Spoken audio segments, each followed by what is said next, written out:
This is the water pressure for this water heater. Call it temperature and pressure, and it is the watts. Okay, so you can see the shank. This much is coming out, and I'm going to replace it with this one, which is the, I think what they call this one, NC, can't see the number now here. Anyway, the -5, the NCLX-5. And this one is the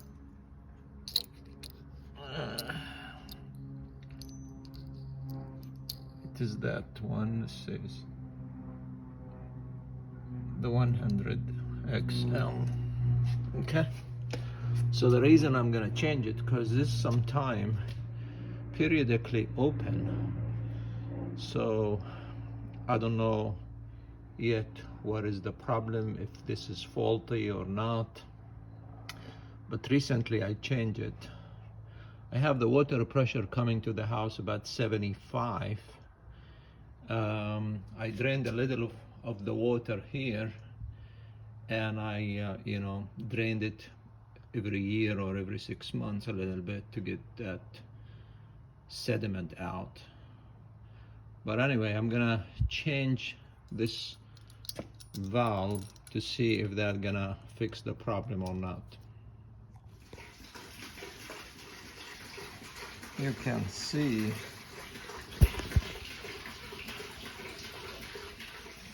see the difference between those two.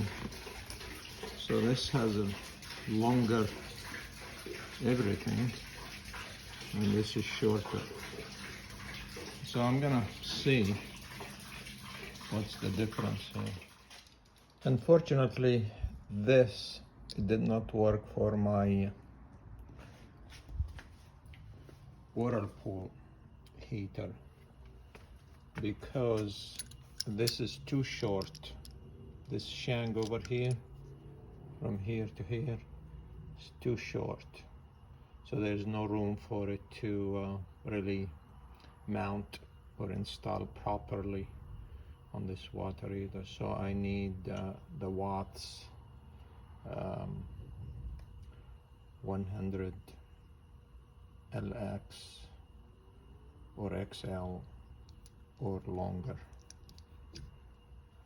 So that's the story. So when you change the water temperature pressure valve for your water heater, just make sure you look at these dimensions, if it's gonna fit properly as per what you are replacing.